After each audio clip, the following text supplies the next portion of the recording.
경제하는 사람들의 마음을 읽어보는 코너 호모 이코노미쿠스입니다. 현대차 그룹이 일명 로봇계로 유명한 미국 로봇 업체 보스턴 다이내믹스를 인수하기로 했습니다. 인수 금액이 약 1조 원, 첫 대형 빅딜인 셈인데요. 최근 현대차 그룹의 기업 인수 혹은 제휴의 움직임, 이를 둘러싼 뒷이야기까지 IT 전문가 김덕진 한국인사이트 연구소 부소장과 알아보겠습니다. 네, 부소장님 어서 오십시오. 네, 안녕하세요. 반갑습니다. 네. 이 현대차의 보스턴 다이나믹스 인수, 아마 이 회사 이름 듣고 저 회사 무슨 회사지 하시는 분도 계시겠지만 네. 그 로봇계로 유명한 그 회사 아니에요? 그렇죠. 뭐 동영상 플랫폼에서 이 회사 쳐보시면은 정말 여러 가지 로봇을 보실 수 있을 텐데요. 네. 그 중에서 최근에 이슈가 됐었던 게 저 로봇 강아지, 스팟이라고 불리는 강아지. 네 다리를 이렇게 걸어 다니는. 네, 뭐 대다리로 걸어 다니기도 하고 뭐 이렇게 발로 차도 넘어지지도 않고. CNN에서 뭐 동물 학대 논란도 있었잖아요. 네, 근데 저거를 이제 강아지라고 해야 될지 로봇이라고 해야 될지 참 애매하긴 한데요. 저는 이제 어떻게 보면 기술이나 산업 현장에 쓰일 수 있는 로봇을 가지고 있는 제품이라고 볼 수 있을 것 같고요. 네. 또 이제 보스턴 다이내믹스 하면 또 놀라운 게 지금 보는 저 로봇입니다. 저건 이족이네요. 네, 저거는 꼭 마치 사람처럼 오히려 사람보다 더 놀라운 운동을 보여주기도 하죠.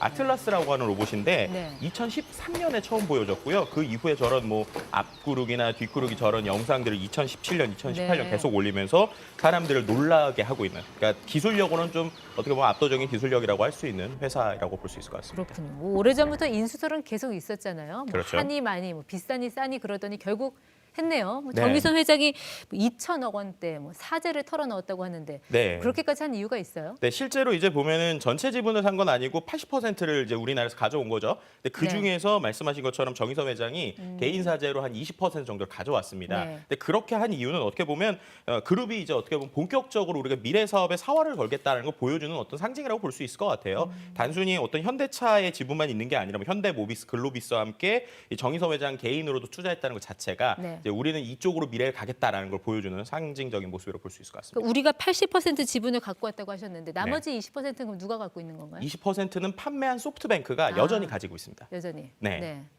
근데 이제 이 로봇 회사가 기술력은 최고일지 몰라도 매출상으로 보면 이익이 계속 제로라고 하던데. 네, 그렇죠. 이제 최근에 조금 매출이 좀 나기 시작했는데요. 이 회사가 좀 사연이 있는 회사예요. 그러니까 92년도에 원래 MIT에서 독립을 했습니다. 근데 그리고 나서 2013년에 구글이 인수를 했습니다. 근데 네. 인수한 지 4년 정도 만에 2017년에 소프트뱅크가 다시 인수를 했습니다. 다시 판 거예요, 그러니까 네, 그렇죠. 구글이? 구글이 다시 왜 팔았고 파는 그걸 거예요? 이제 한 거죠. 어떻게 보면 이 기술은 정말 대단한 회사인데 실제로 매출을 내는, 그러니까 수익화를 하기 좀 어려웠던 부분들이 있어요. 그러니까 네. 이른바 이제 상용화라고 그러죠. 상용화가 쉽지 않았고 그리고 소프트웨어를 중심으로 하는 회사와 그리고 네. 이런 하드웨어를 중심으로 하는 회사 간에 좀 시너지가 나지 않았다라고 볼 수 있을 것 같습니다. 그래서 이제 2017년에 소프트뱅크가 인수를 하고 네. 그다음에 이제 로봇과 관련된 기술을 올리겠다라고 했는데 처음으로 나온 제품이 이제야 상용화가 됐어요. 그러니까 앞서서 보셨던 그 로봇계죠. 근데 그 로봇계가 지금 아이러니하게 산업 현장에 있기보다는 저런 야구장에서 응원하는 데 좀 더 쓰이고 있어서 사람들에게 좀 화제가 되고 있습니다. 로봇이 왜 야구장에서 나오는 거예요? 그러니까 저 소프트뱅크가 야구단을 가지고 있는데 요즘에 이제 응원을 사람들이 못하지 않습니까? 네. 그러니까 저기에 있는 로봇 페퍼, 그러니까 소프트뱅크의 로봇이죠. 그리고 저 강아지 로봇 두 개가 함께 응원하고 있는 것인데요. 실제로 저 로봇이 상당히 비쌉니다. 거의 한 1억 원 조금 안 되게 8,9천만 원대이고요. 네. 그리고 이제 좀 상용화가 되다 보니까 사람들이 저걸 쓸 수 있을까 말 것인가에 대한 어려움이 있는 상태에서 홍보용으로 좀 지금 쓰이고 있다. 뭐 이렇게 볼 수도 있을 것 같습니다. 저렇게 상용화가 어려운 로봇 회사를 이제 현대차가 인수를 했다는 건데 이게 괜찮은 결정일까요? 일단은 현대차의 그림, 그러니까 현대차가 그리고 있는 미래는 분명히 필요한 회사인 것 같습니다. 왜냐하면 실제로 이제 최근 이제 2025년 전략을 현대차가 발표를 했는데 네. 그 발표의 내용을 보면 현대차 그룹의 미래 사업을 자동차가 50%, 그리고 개인 비행체가 30%, 그리고 20%는 로보틱스가 될 것이라고 얘기를 했어요. 그러니까 그만큼 향후 현대차에 있어서 로봇이 네. 상당히 중요한 부분이고 그럴 때 당장 수익이 나지 않더라도 그들의 기술력을 가지고 현대가 원래 잘하고 있는 여러 가지 그 기술을 올리고 있는 하드웨어 기반의 접근을 한다면 당장 지금은 아닐지라도 향후에는 시너지가 날 수 있다라는 그림으로 예측한 것 같습니다.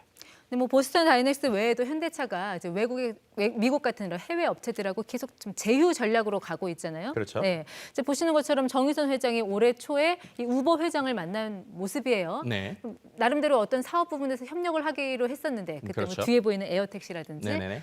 뭐 잘 돼가고 있습니까? 어때요? 그러니까 지금 말씀하신 저 우버 엘리베이트라고 하는 이제 항공 개발하는 사업부인데요. ATG라고 하는데 저 회사가 최근에 우버가 매각을 했습니다. 그러니까 최근에 우버가 약간 뭐 경영 상황이 안 좋은지 이게 가지고 있던 핵심 영역들을 판매를 하고 있는데 네. 그중에 저 에어택시 부분을 판매를 한 것이고요. 그러니까 저기 보시는 게 이제 올 초 CES 때 협력을 하겠다고 한 것이거든요. 근데 하면 어디에 판 거예요? 네, 이게 저 회사가 어디에 팔았냐면 조비 에비에이션스라고 하는 회사에 팔았습니다. 근데 그 조비 에비에이션스가 좀 투자 금액을 보면 여러 가지 고민이 돼요. 왜 네. 고민이 되냐? 저 회사가 지금까지 7억 2천만 달러의 투자를 받았거든요. 조비라고 하는 회사가. 근데 그 중에서 절반 이상인 3억 9,400만 달러가 도요타 그룹이 이제 투자를 하는 회사입니다. 경쟁사잖아요. 네, 현대차. 그러니까는 절반 이상이 투자가 도요타가 되어 있는 회사에 저 함께 협력하기로 하는 우버의 자율 비행 시스템이 들어간 것이거든요.